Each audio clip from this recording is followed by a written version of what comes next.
Hello, Terry. How are you? Good morning. Good morning. How are Oh, you? well, which level do you want to talk on?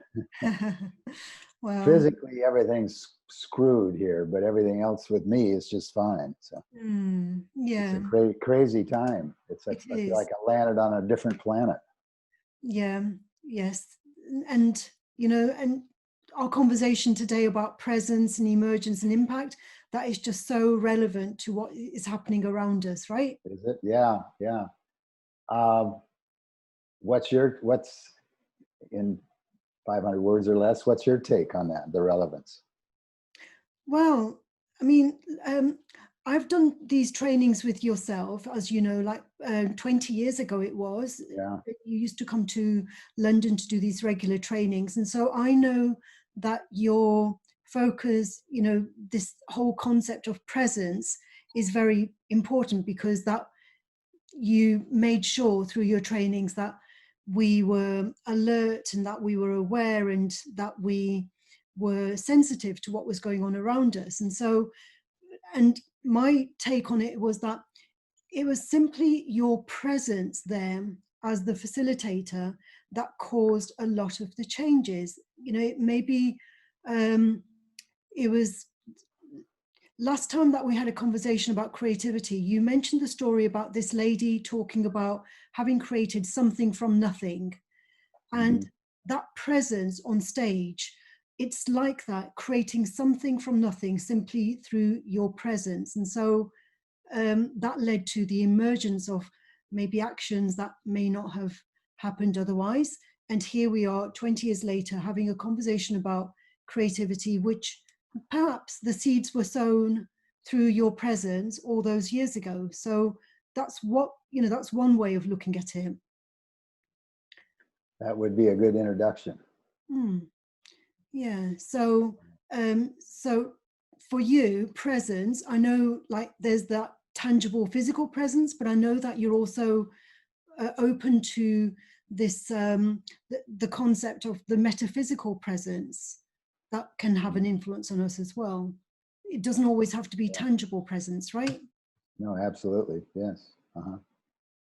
Excellent. Well, shall we see what comes of this? Yes. Yeah. Let's see what comes of Yeah, it. how are you doing? How's you're in London, I'm in Birmingham now.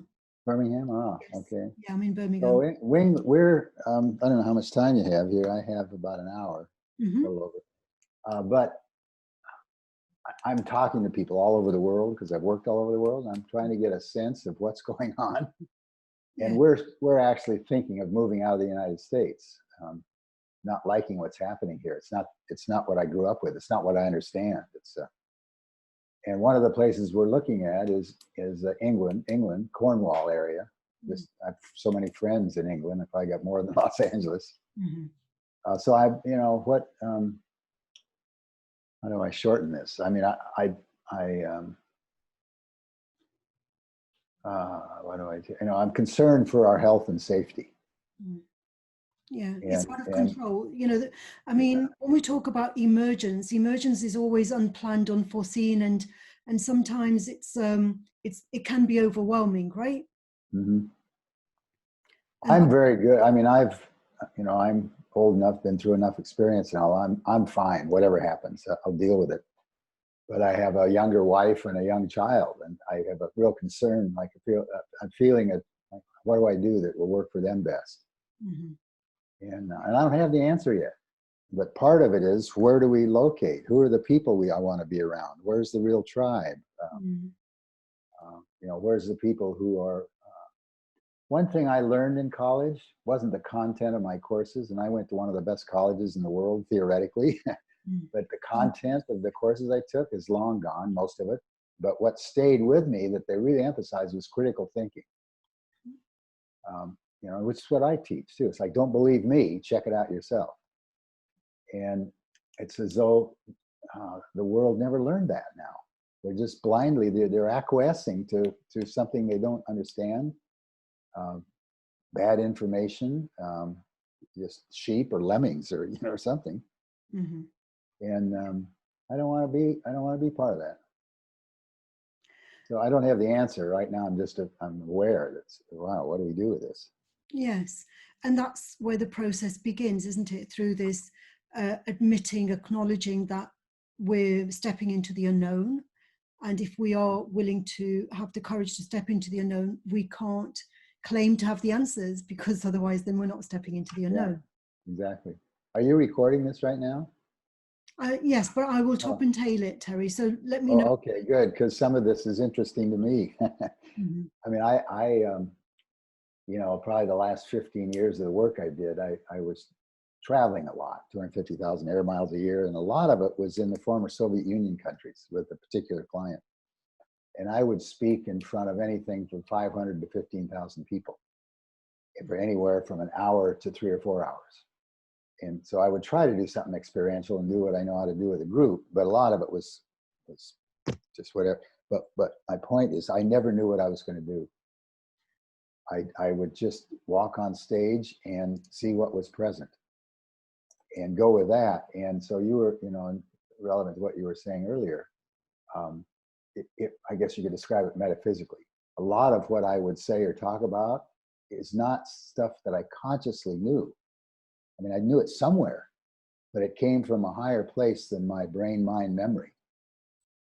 And I would, you know, and all of it was recorded and filmed, and I would actually go back and watch some of it. Like, I could learn something here. Mm-hmm. That's where I prefer to work. I trust that greater than the conscious knowledge awareness. There's something in the unconscious, the metaphysical, the spiritual, whatever name you want to put on it, that is more interesting, powerful, and better than I can be. So like the seminars of mine you experienced, the better parts of those, like the leadership seminar, on some level that was divinely inspired. I look back on that and I think that's astounding what happened in those seminars and what people did. And I still hear back from them 20, 30 years later. Well, yeah, I mean, I'm one of the examples of somebody who remembers what you taught all those decades ago. Yeah. And yet it isn't the personality me. I mean, of course I was there and all that, but on some level I have to say I didn't have that level of ability. I mean, it's hard to explain, but I would watch the result. I would watch what people do. I would experience it myself. And there's a higher consciousness that showed up. There's a higher level of ability or action. And I got to be part of it too.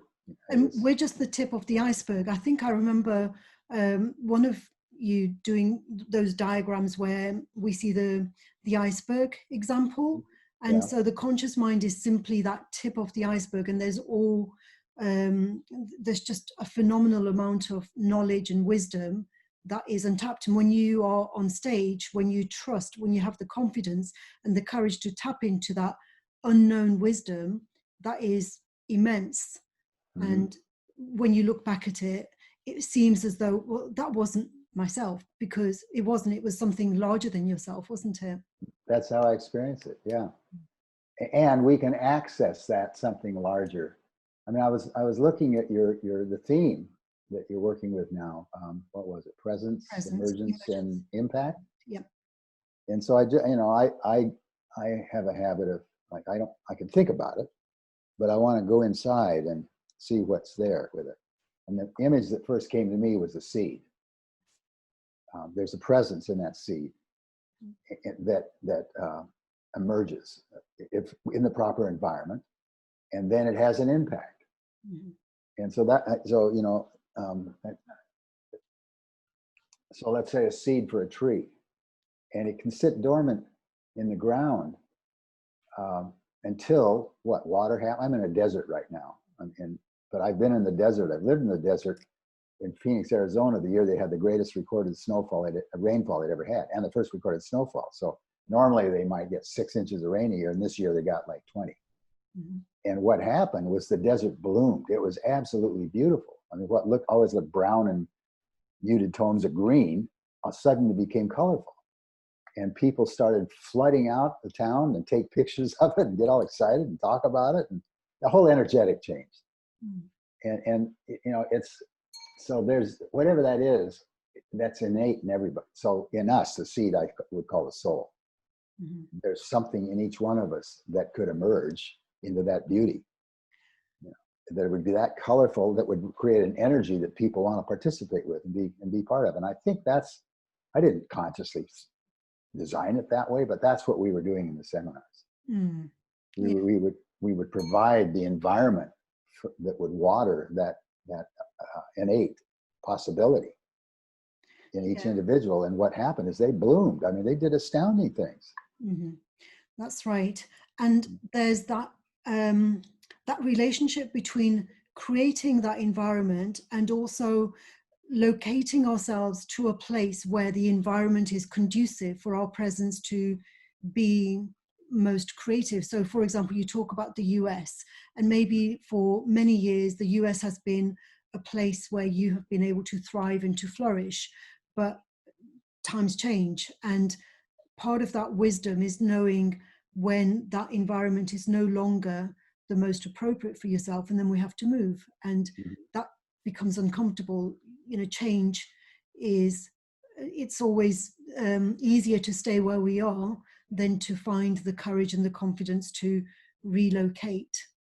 Yeah, exactly. And that's, you know, I know a lot, I will claim that, all these years, and I've got a certain level of wisdom, and I've got some principles that have endured. I know they work, not just through my lifetime, but millennia, really. So I got the tools, but it's really difficult to do it alone. And I now think stupid to attempt to do it alone. I'm seeing a greater and greater need for people to work together. One of my principles is all of us know more than any of us. None of us know as much as all of us. So you and I working together can create something bigger than either one of us individually. Absolutely. And I think that's a Western tendency of like thinking that creativity can be done in isolation, whereas in the East, creativity is a collective. It's seen to be, you know, we don't spend so much, like, well, especially like in the past, there wasn't as much focus on copywriting and trademarking and saying, this is mine, because it was acknowledged that no idea was created in isolation, or no concept was created in isolation, and that ownership couldn't be in for an individual in isolation. It belongs to everyone, and ideas spring from other ideas, and you know, and so maybe like we need to kind of revert back to that concept of creativity as being collective rather than individual. You're right on, and this is so far on the leading edge that the bulk of the population will be probably a couple of generations more before they'll get this. Maybe faster, I don't know, but it's like turning the Queen Mary, you know, it's got so much momentum. I'm out there in a rowboat paddling as hard as I can, kicking the stern, the bows, saying turn, turn, turn, you know, and it does a little.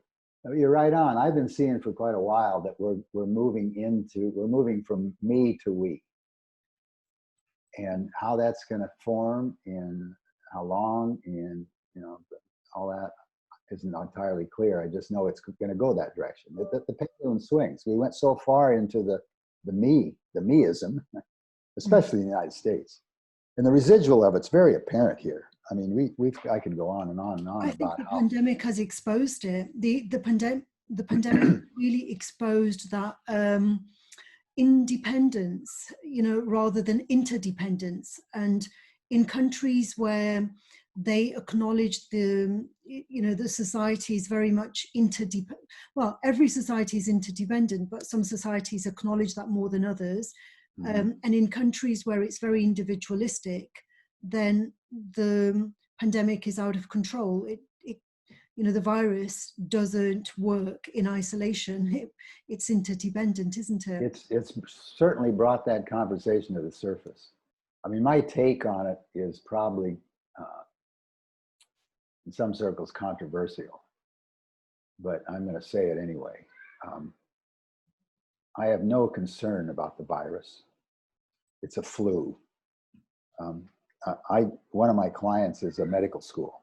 Been working with him about 5 years. I know a lot of doctors personally that I've worked with, and for my own health and maintenance, not because I'm sick. And some of them are on the leading edge. One of them, I don't mention his name because I don't know if he wants it out there, but he has a cure for this COVID-19. 100%. he said within 3 hours to 3 days, all the symptoms disappear. And he was a leader. He's got a network of 600 plus doctors that he teaches. He's my age. He teaches, and I mean he's also practicing, but he's got such good results that the doctors who find him know that they can learn something. So he's on the leading edge. He's not doing what's become, I would call AMA medicine, working with, treating symptoms. He's got that education, but he's more on create a healthy immune system. You don't get the symptoms. So there's two divergent approaches to health. One is, pills and surgery and radiation. And the other one is stay healthy and you don't have to have those results. And so he's more down that line, which I line up with. Mm. So the vaccine is not the solution at all. That's just putting a Band-Aid on it. Mm. And I'm so deep into this because it's affecting me and people I'm working with. Mm. I can show you we don't have time here, but I can show you the studies. I can show you the statistics. So like, for example, when this scare first came up, I got sick and I got pneumonia, and I've had pneumonia before and I got well. I mean, it took me 4 weeks. I was quite sick. I probably had this thing. I don't know, because the tests aren't reliable and accurate. And back when I had it in February, they didn't have the test. Mm-hmm. So I'm working with my doctors and talking to them. And that's when I found out, this one's got the cure. You just do this protocol. And not only that, the protocol is prophylactic. It's preventative. And it's working. Well, why aren't we hearing about that? Mm-hmm. Why is that not the information that's going out? Instead of what's going out is, oh my God, more cases, alarming increase in cases, which means nothing, because most of those cases are asymptomatic. And we have so I'm focusing on this one thing. I could pick another illness and we could make the same drama out of that. So the first thing I did was like, how bad is this? What are my chances? And so you start, the first thing I did is, I did this when I worked in China the first time. It was, I don't know, SARS or avian flu or swine flu or one of those, but it's still another coronavirus. And so I had friends saying, don't go there. There's a pandemic and, the people are dying. And so the first thing I did is I looked at, well, how many people are dying? And relative to the population in Eastern China, not the whole of China, it was minuscule. It was small. And so then I looked at what are other things people die of? And so in the United States, for example, 643,000 last year of heart problems. 600, just almost 640,000 of respiratory related problems. The third cause was medical mistakes. Doctors doing, the wrong dosage, the wrong pill, too much of it, was something that happened in the hospital, that kind of stuff. So you go down through that, and they're all so much greater than the odds of dying from this. Plus the way they're measuring it, this is another thing. It's anything, if you, in the United States, what they're doing is if you test positive for the COVID-19, which if they amplify the test down far enough, everybody will. Well, not everybody. Anybody who's ever had a flu shot will test positive for it, right? So what they're saying, what they're telling doctors here is that when you fill out the death certificate, if they test positive for COVID-19, that's the cause of death. It's not the cause of death. They're dying with it, not from it. It's like saying I'm dying with mucus in my nose or something. So, but it's got people afraid, and as a result, life has changed in a way that most people agree they don't want to live. And so the real virus is fear. And so we know what fear is. It's an hallucination. Now this is something we can work with. I'm making that up. Experience becomes real with my fear, and the concern becomes real. But the source of that is made up. It's this imagined future that's negative. I'm going to die. I'm going to get sick. I'm going to, And so that's what we start to create, because our energy goes that way. The way I say it is, where we look is where we go. Energy follows thought, manifestation follows energy. So we're creating this, and we can create it differently. Yes. Now, you and I know this, but the middle of the bell curve, the bulk of the population doesn't believe it, or won't apply it, or doesn't know how to apply it. And so to shift that bell curve, to move that normal into a more conscious place, it's the work I've done, and I assume you've been doing for a long time. And it's, so my thing has always been change from the inside out. Yeah. if each of us sweeps in front of our own door, soon the whole street will be clean. You know, that idea. Yeah. And it's that fundamental choice between what kind of future are we allowing to emerge through us? Is it a future based on our fears, or is it a future based on our conscious optimism, perhaps? Yeah. Well, that's a big question. You know, right now, I mean, we were trying to get to Europe. We're still trying to get to Europe. We were going to possibly buy a house there. So we moved out of our house. I'm now in a friend's house in Palm Springs, California. It's a desert. This time of the year, it's 110 degrees. It was 49 Celsius last week. It's not where I'd want to be at this time of year, but it's where we are. I'm grateful. We're in a friend's house, you know, and so I'm looking at it differently. I'm what kind of future do we want to create? And right now, I'm in a place where all options are, you know, whatever options are available to me. I have less to let go of, because we already let go of, you know, the home, already planned to move. And I'm looking around here, and the town is closed. You can't go to a museum. You can't go to an art museum. This is a tourist town in the wintertime, and there's a tram that goes up the hill. You get up in some mountains, beautiful view. It's closed. All of the kids' playgrounds are closed. The hiking trails are closed. In other words, you know, the concerts are being canceled. The orchestra is not playing. There's a small college here closed down permanently. So you look at the social fabric of life, the things that make being human enjoyable, right now, not available. I love college football. Right today, they're deciding whether or not to close down the whole season until December. It's insane. And the players don't, you know, they're saying, I'm willing to catch this thing. Yeah. The participants don't want it. The business owners don't want it. Who wants this? Who's doing this? And who's generating the fear, and who benefits? Yeah. The unintended consequences, you know, the collateral damage is greater than the damage from the virus. Right. Already, the suicides have gone up. You know, domestic abuse has increased. The depressions, all this weakens the immune system.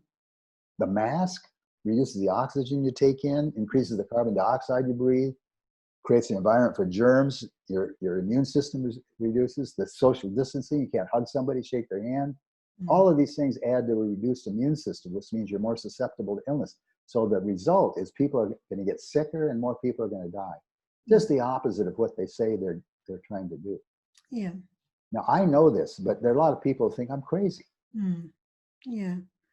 But there's doctors now beginning to speak up about this. Yes. And Terry, throughout history, we've seen that creative people tend to move out. All right, just a minute. I'm on the phone. Dad? Yeah? Will you put Ty on top of that fan? Okay, when I'm done here. In the living room Yeah, when now? I'm done. No, not now. No, just for a second. Not now, Ty, please. Please close the door. Oh, that's your little one. How old is he now? He's 4.5. Unbelievable. Lovely. Yeah. He's smarter than I am. Yes.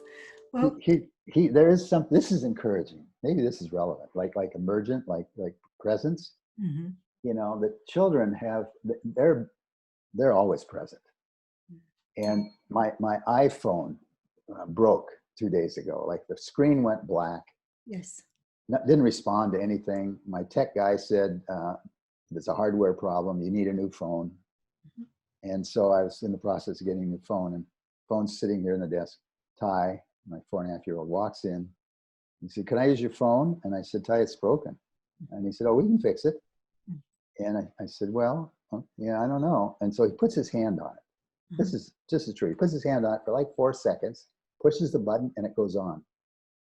Magic. Yeah. Now, you know, is that what? I got other stories about him and a couple of his friends where they're coming in with an ability or consciousness or energetic or something that's different from ours. Yeah. And to me, it's encouraging. Yes. I mean, it's true. They truly are. And so my concern about you know, like his schooling and the friends. Like I don't, right now, we're not going to have him vaccinated. I know what I know about vaccines, there's too high a risk of other damage. They're not going to do it. And well, I don't need to go into all that, but I know that. So California is requiring kids to be vaccinated to go to school. So we have a dilemma. And so there's a lot of parents coming together to form our own schooling. Now, I don't want to have to do this, but, you know, given the choice. Yeah. So, and the kind of environment, I had a great childhood. I want my child to have that. A lot of kids in a neighborhood and freedom. And, you know, we didn't have play dates. We just went out and played, climbed trees, took risks. And it was great.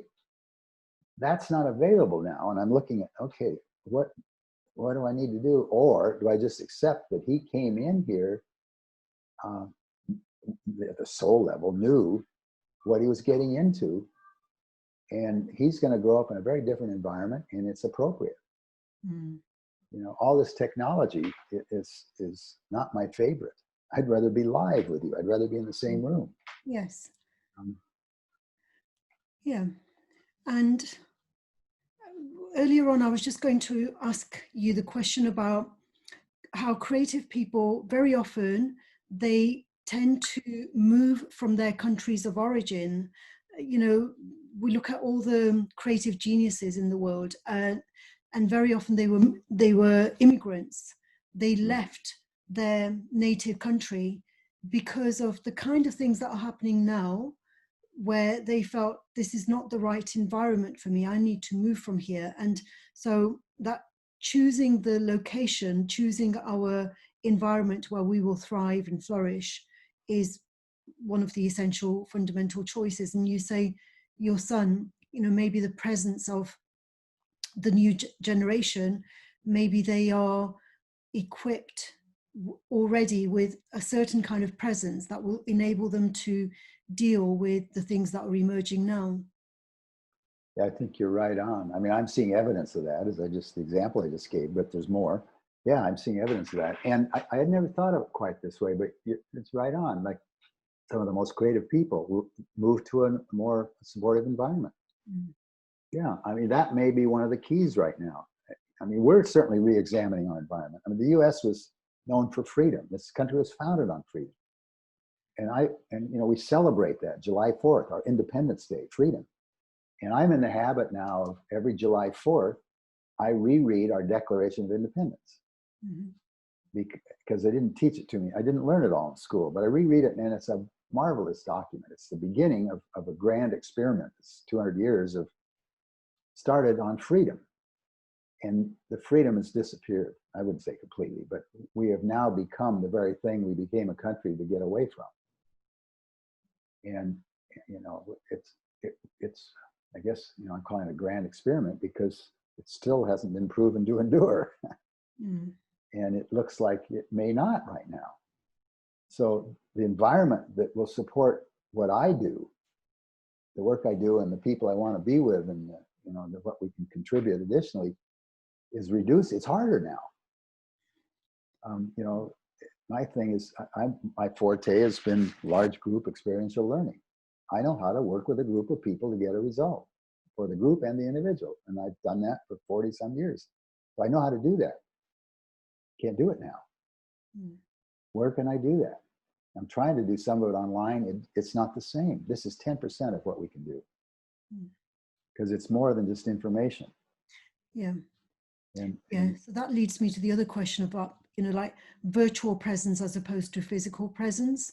But when we think about the impact of the metaphysical, and, you know, so the metaphysical isn't tangible, it's not physically present.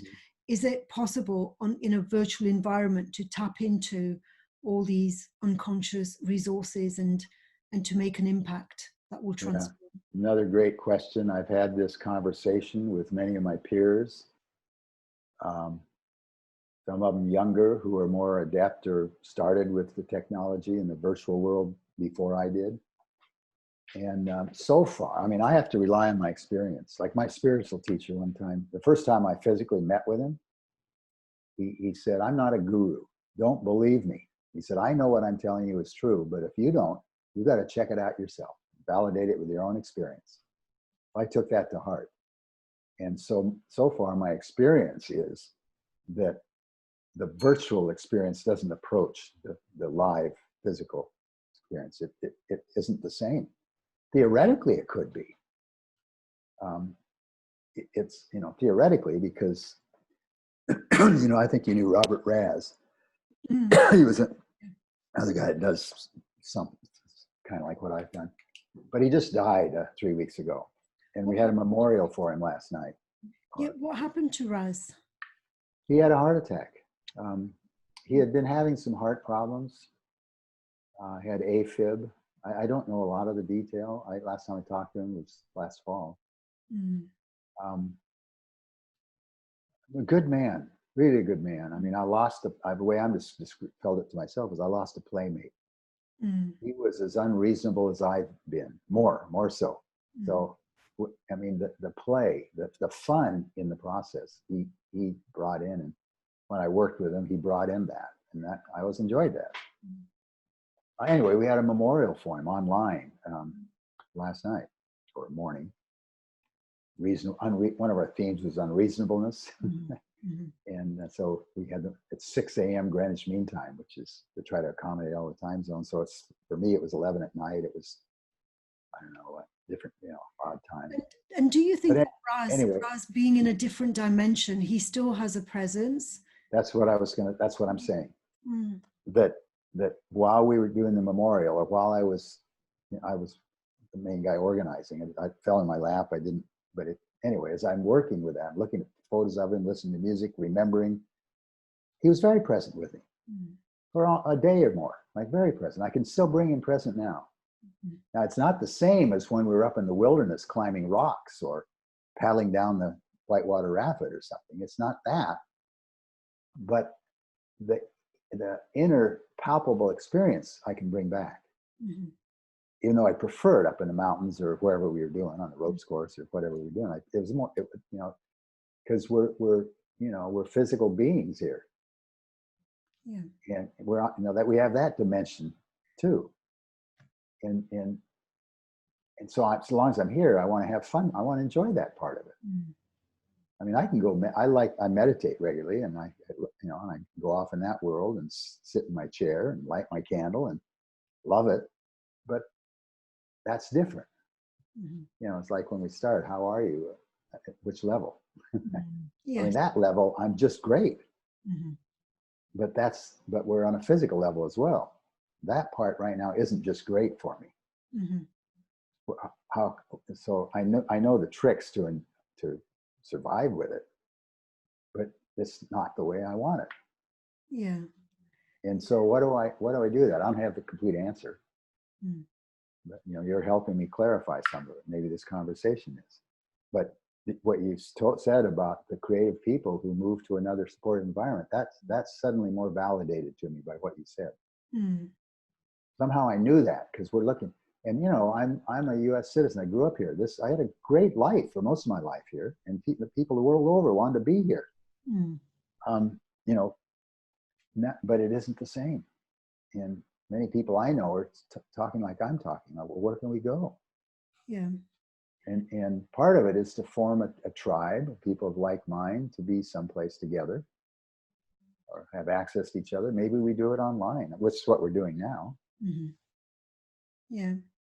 I suppose, there have been case studies. I think it was Howard Gardner who explored the 7 different creative geniuses.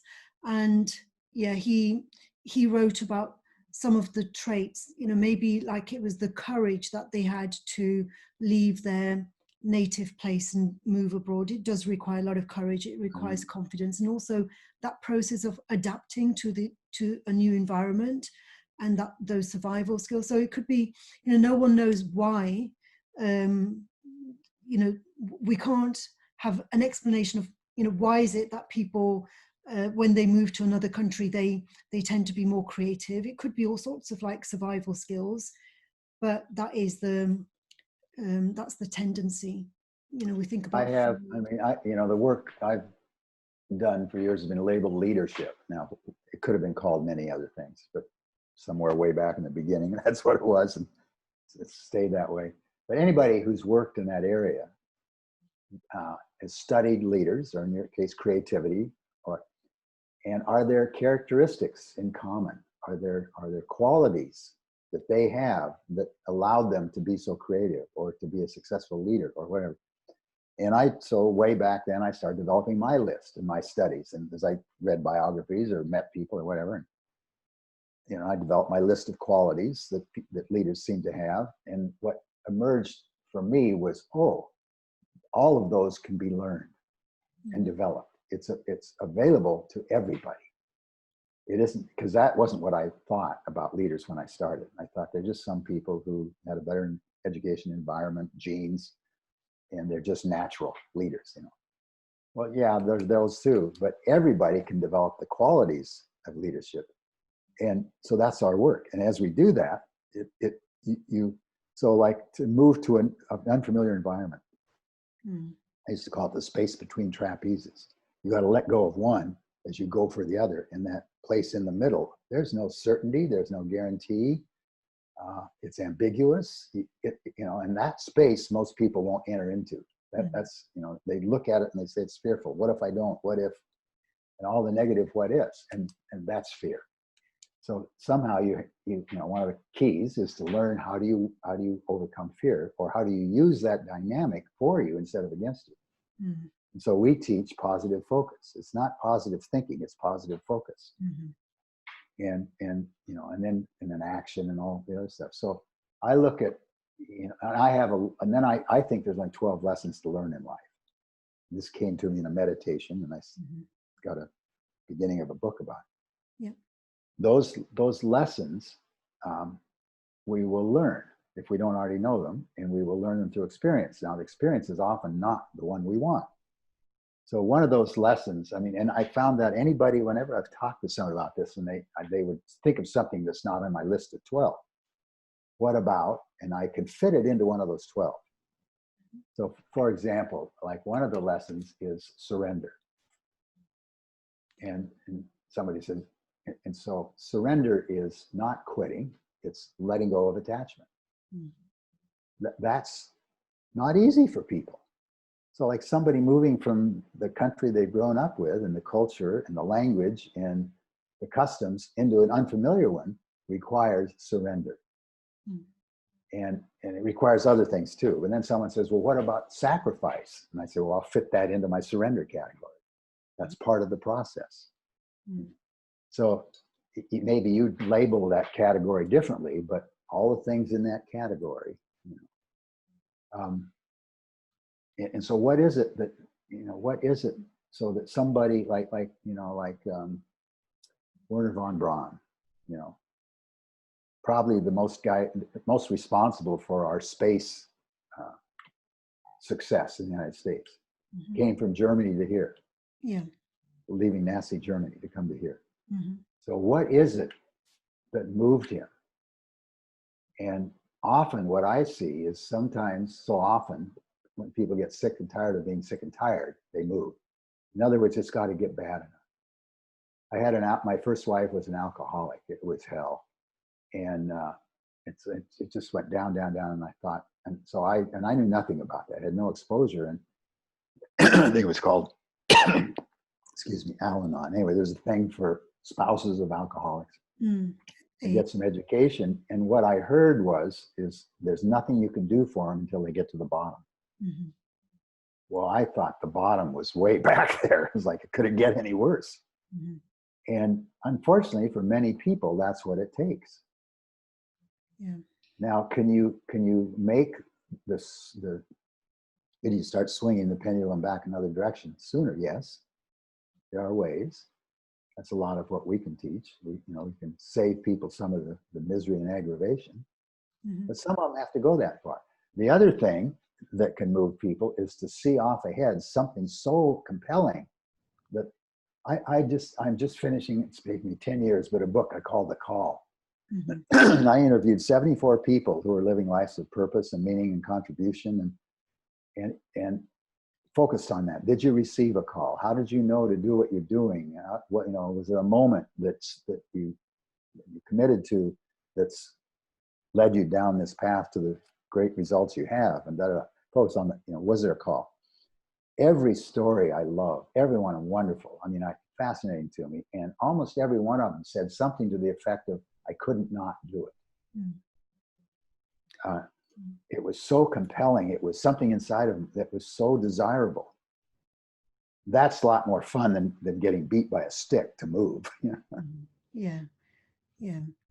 So it's as though that creativity emerges from within us with, and we can't, it's like that David Angelo's statue, the sculptor saying that what he did was he just exposed what was already there. He didn't actually carve the statue. He just took away the stone to expose it. He removed what wasn't David. David. Yeah, that's one way. Yeah. And that's a lot of what we did in our live seminars. We exposed the false self and removed it and got to the true self. And then the true self does this is beautiful. And, some people can do it alone, but very, very few. And it's a lot more fun to do it together. If you can find, and it doesn't matter what it is. It could be, it could be art. It could be writing a book. It could be researching. It could be anything. But it's unique to each person. Even though, like you could probably categorize what I do as teaching, let's say. Yeah. There's a billion teachers out there, but I've got my way of doing it. It's uniquely mine. Now, there's others that are really similar and overlap 80% or something, and that's true of everybody. Everyone's got their own unique contribution, and it has value. Yeah. So what I see is like your unique presence. Your presence is like, it's that what makes you unique. And that's true of everybody. But someone once said to me, I collect quotes, and even it could be anybody, the man on the street. If they say something that's wisdom or truth, I register and I keep it. And one of them said, and this came out of, I don't remember who, wasn't a famous name or something, but it was something to the effect of what you are naturally skilled and on purpose to do here in the world is so easy for you that you don't seem to give it value. Like no one would ever pay me for that. For example, I'd never support myself with that. Well, yes, you would. It's not meant to be hard, a struggle. I had, when I grew up in Eugene, Oregon, climate's similar to England. It's in the wintertime, there's a lot of gray and rain and drizzle. And so I have a lot of childhood memories of driving with my dad in the car while the windshield wipers are going, or it's just beginning to rain. And I would see the raindrops accumulate on the window, and I'd watch them go down the window. And they never went in a straight line. Like one drop would go until it hit another drop, and then now there's two of them, and it became bigger, and then it would go a little faster and hit another drop. And it would zigzag down, accumulating water, other little drops in water as it went. That's a metaphor that stuck with me. It's the path, the drops would follow the path of least resistance. Right. And they would meet another one of like kind, and together they gained some force, and they kept going, and they got to the bottom. They got to where they were going. Yeah. And I think our life is like that. Yeah. Excellent. So Terry, I'm going to have to wrap up now because I have another call at 5 my time, and I've got to let this recording. It does something when I finish recording. It has to convert before I start the other call. So I would otherwise love to carry on talking with you, and but thank you very, very much for your time. And I hope that you ponder over what your next steps are, and that the future that you're creating emerges easily and effortlessly, just like those dewdrops that you talk about. Yeah. Did we even begin to approach your theme? Yes, we did. Yes. Okay. Yeah. Thank you very much, Terry. Yeah. Thank you. With you soon. All the best to you too with your project and the impact it will have. So. Thank you very much, Terry. Bye for now. Bye now.